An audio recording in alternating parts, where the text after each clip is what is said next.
Hey y'all, I'm Rylan. Welcome to my channel.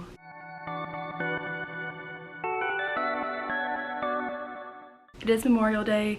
I'm about to go to the pool, so I apologize for this hot mess of hair. I don't really care enough to, do anything else with it. So, just wanted to throw that out there very fast because it bothers me, but not enough to change it. Anyway, I don't know. But anyway, good morning, y'all. I am here a couple of days early because technically May hasn't ended yet, but I'm not gonna buy anything else this month. I'm not gonna be spending any money on subscriptions or things like that, so I figured I would go ahead and do my May book budgeting statistics and book haul for y'all because it is pretty much the end of the month. I'm trying to be very consistent about filming these and staying on top of this video that I've been doing every month this year, and I have the extra time today to do so since I'm off work for Memorial Day, so yay. So I'm here with quite a bit of books to talk about, quite a few books to talk about with y'all today, but I am very excited to continue on my trend of not going over my monthly book budgeting max. So for those of y'all who haven't seen one of my book budget stats videos so far this year, I made it a goal for myself for 2023 to spend $150 or less on books every month. This includes my Bookish subscriptions such as Kindle Unlimited, Audible, Dark and Quirky, etc., etc. However, the books that I unhaul on my Pango or in Facebook groups or like drop off at half price books, the money that I get from those unhauls filters back into that budget. So almost every month I do spend over $150, but I make back a lot of money from unhauling things, so it all balances out in the end, and my total spent between hauling and unhauling has been less than $150 every month, even though I have cut it close, very close one time. I've done pretty good every other month about not quite reaching my $150 max, and I'm excited to share that that is the case again this month.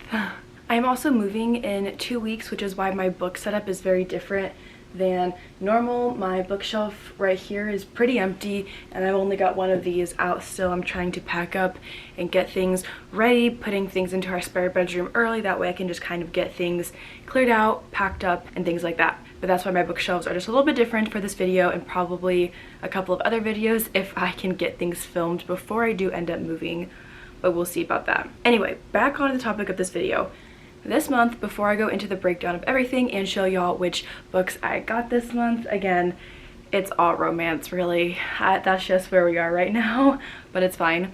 I spent a total, before my unhaul, $387.18. Kind of a lot of money, but with my unhaul, I made back $280.63.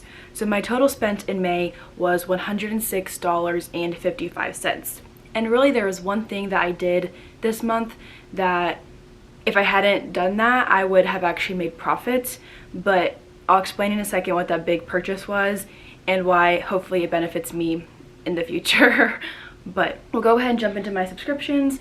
As per usual, I do have the costs of everything. You all cannot see that, that is for sure. I have the costs of everything broken down right here. I keep track of every single thing that I buy when it's Bookish subscription, books, etc. So I've got quite a list right here, but only a couple of subscriptions this month, which is good. So first I have my Dark and Quirky subscription, which renews twice a month for a total of $43.70. My Audible subscription renewed for $15.96. And then I did a thing and I kept my Bookish box subscription because the June pick, I think the June pick, June or May, was Fourth Wing by Rebecca Yarros, which everybody's talking about right now. And I was like, I need to have that in my hands. So I did keep my Bookish box subscription for $48 flat. And then my really big purchase that I don't regret, but I wish like I had taken more time to think about maybe, was my Kindle Unlimited subscription, because apparently Amazon was upping the monthly cost. However, if you gifted yourself a 6-month or a year-long subscription, you could get that subscription for the original cost, which was $10.99 a month, although you get even more of a discount because you're bundling so many months together, and then you like save money in the end. But I did go ahead and buy myself a year-long subscription, which was $127.97, which is a lot, and it all came out of my bank account at once, which I was not expecting.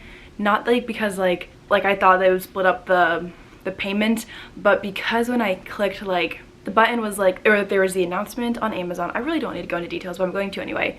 The announcement on my email was like, yada yada yada, the price is going up, but if you gift yourself whatever subscriptions, you can get it for the original cost. And then there was like a little button that said redeem reward, and I thought that that would take me to like a checkout page or something like that. But no, it just automatically purchased the subscription for me, which is fine because I would have probably done it anyway. But that was very like spur of the moment. I didn't really take time to think about it, but I spent $127.97 on Kindle Unlimited, but I will not be getting renewed for it until June of next year. So that's like a whole year away. That is a whole year away. So that will actually end up saving me like 20 bucks in the end because of taxes and the little discount that you get when you purchase so many months in advance as a bundle. So there's that. I won't have that subscription pop up anymore on my book budgeting stats or book hauls for the rest of the year. So that's nice at least, I guess. Yeah, can't complain about that. But other than that, no subscriptions, no super crazy like one-time purchases, special editions that I got this month, minus one, but it's already here, so I'll just talk about that in my regular book haul.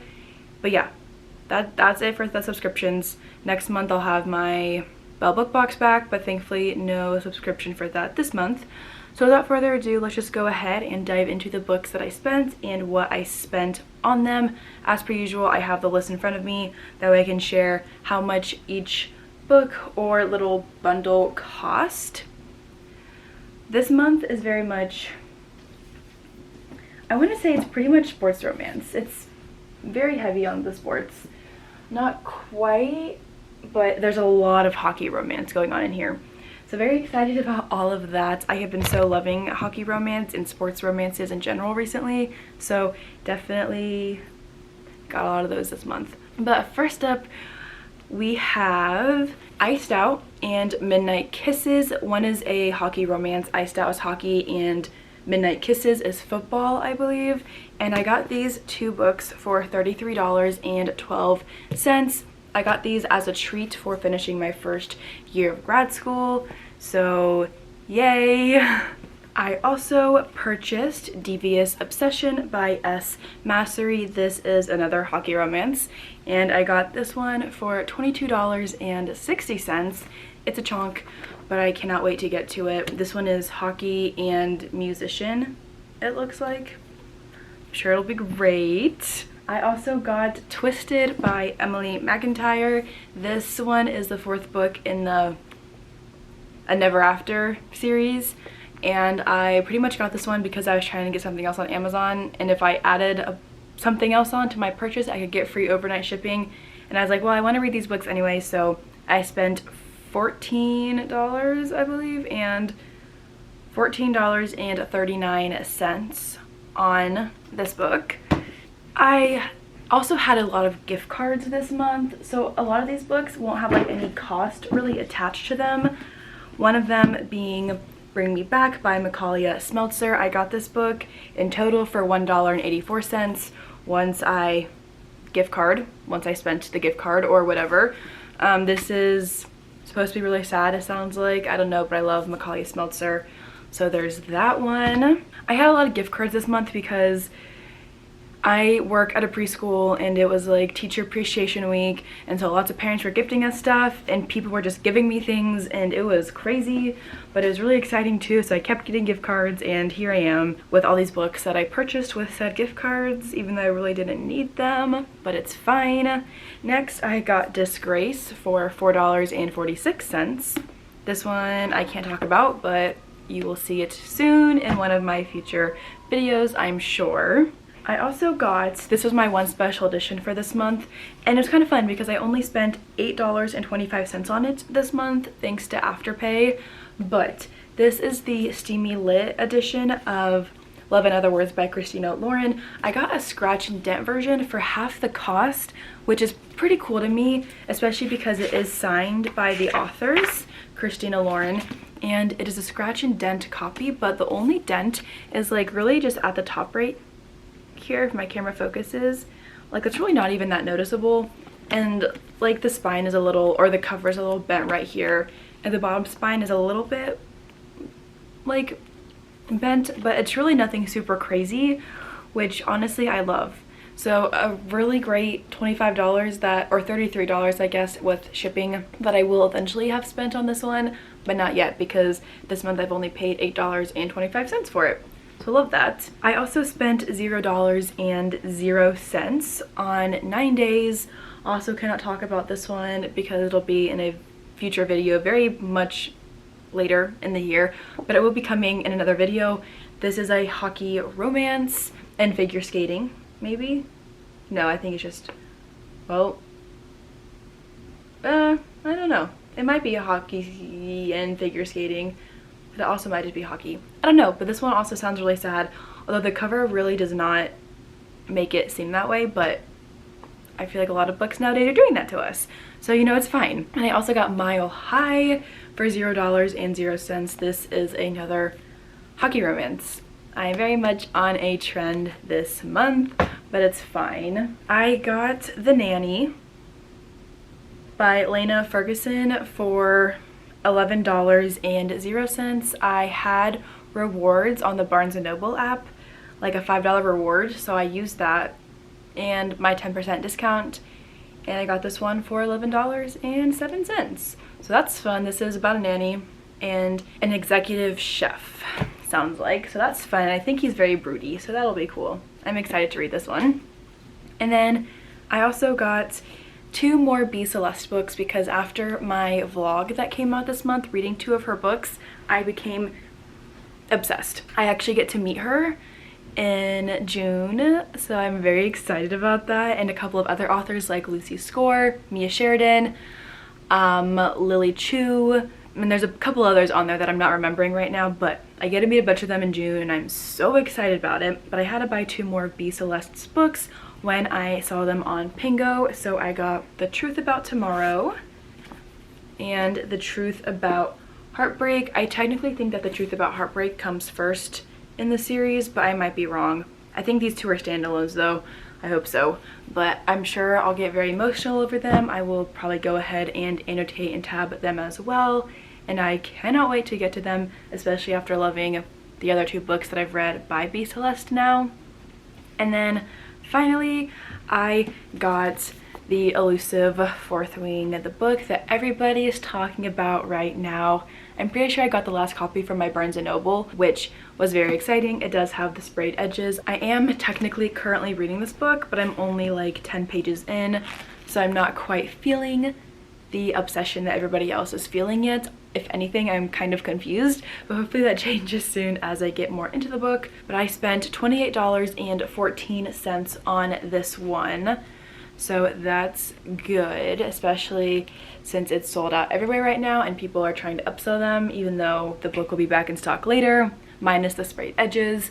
But yeah, glad I got a copy of this one while my Barnes & Noble had a couple left in stock. And also I just realized that I forgot to put this one on my list for this month because I did another like Bookish haul when I was back home a couple weeks ago that I uploaded. But I also bought King of Wrath, and I think I need to figure out how much I spent on it. I want to say it was like $10.29, but let me see if I can find evidence of that in my bank account or my credit cards. I would have bought it earlier in the month. Here you go, $11.60 is what I spent on this one. So I do need to total that into my total, but I'll still have spent less than $150, so that's what matters. But I have already read this book. Yeah, all the tabbies. I do need to do my last vlog update for this one actually, so that was a good reminder, or else I definitely would have just forgotten about it. But let me go ahead and add that one into my total because I forgot, but it's fine. Okay, sorry about that. So my real total with King of Wrath that I forgot to include originally, I spent $398.78. But factoring in my unhaul, I ended up only spending $118.15. So I was still below my max, which is what matters. That's all I care about, hitting every month, and I did that again. So that's really good. But yeah, those are all the books that I got in the month of May. Definitely a lot, but thankfully I had a lot of gift cards this month, just thanks to the really cool parents that I have at my work and the staff and my parents who also give me gift cards randomly. Gotta love them. And yeah, that is very much how I was able to get a lot of these books for $0.00. So that's always nice. But yeah, that is my book haul slash book budgeting stats for the month. If y'all have purchased any fun books in the month of May, feel free to comment down below and let me know, or just let me know what you're currently reading. Whatever you want to let me know, feel free to share it. I would love to hear from you. Thank you all so much for watching, and I'll see y'all in the next video.